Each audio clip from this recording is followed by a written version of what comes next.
Hey folks, hope you're doing great. So, I was inspired to record this video by the conversation that I had last week with our CEO and head of growth.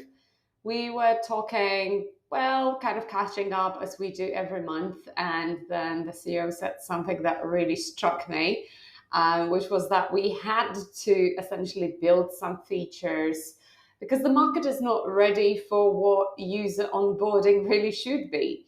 So, for instance, the page changes or the whole flows rather than in app experiences, in the way we had to call them, was motivated by basically economic reasons. We had to sort of respond to what the majority wanted, even though we have a slightly different view on things. So today I wanted to talk about this slightly different view, which I believe is the future and the way to go. If you're not doing this yet, don't take it personally. I hope I won't offend anyone, but I tend to do offend some people on this newsletter. Anyway, the thing is, I still feel, and we share that sentiment here at User Pilot, that most product people still don't really get what user experience is about and what user onboarding is about. That it's not, like slapping a product tool on your interface to walk the new users around like every single feature of your tool. I know I've been talking about it ad nauseum, but there are really so few companies that effectively implement in-app experiences across the user journey, because onboarding doesn't stop. And definitely if you have that long product tour, it doesn't even start because it's so ineffective. People can't retain 10 pieces of information at once, and people learn by doing. So it's really about giving them gentle nudges and then supporting them along the way as they stumble upon the inevitable UX issues that you will have. And now, if any of you think that you can build the perfect user experience that will not result in any of these issues, I think it's basically impossible, because there still will be some, for instance, server level events that you will need to inform your users about in response to what they are doing that are not happening on the front end at all. So they don't know what's going on. Or, you can't do it with microcopy, you can't do it natively, because then you would clutter your entire user interface with messages that are not relevant to what the user is actually doing at the moment. And it will just decrease their user experience and deteriorate it. So what should you do instead? You should basically plant these in-app experiences that are going to be tiny, very subtle, very reactive, and make sure they are triggered in response to the in-app events of what the users are actually doing. So yeah, you do have to kind of observe your users first and plan the user journey and kind of recognize where these little issues happen, because you won't be able to do it all in advance. And that's the kind of mindset that we are really hoping will develop in product people in the upcoming years, that user onboarding is a continuous process.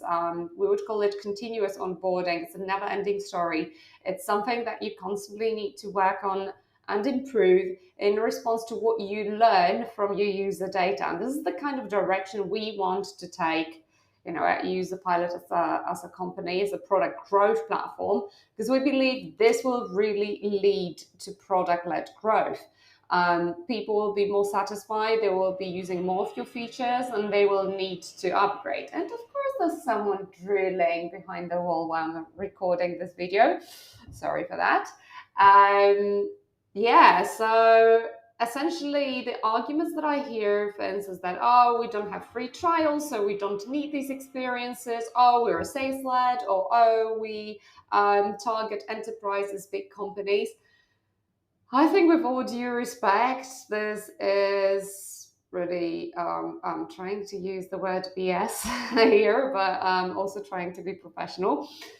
What I mean is that, look, especially in 2022, after the pandemic, with more and more remote teams, people don't want to be jumping on calls with your AEs or your CSMs to resolve these issues they're bumping into. They want to be able to help themselves in real time as you're using your app without leaving your app and digging through a bunch of help docs. So what I want to say is that being enterprise is not an excuse. There are more and more studies on how executives in enterprise companies want to even upgrade without ever contacting sales up to $500,000. So yeah, I don't think there is any excuse for that. And if you're saying you don't have resources to build these in-app experiences, well, if you don't have resources for that, you will need to hire 5 times more resources for customer support and customer success later, because you will just end up with 70-80% more support tickets. So yeah, that's basically the choice. You either now invest in building in-app experiences that will help your users help themselves, that will allow them to explore your tool without any help from your CSMs and upgrade without talking to sales, or you will have to deal with higher churn, higher support ticket volume, and invest more in support. Yeah, let me know what you think about it and what's your take on this. If you have any counter arguments, I'm really looking forward to hear them, and see you all next week. Bye bye.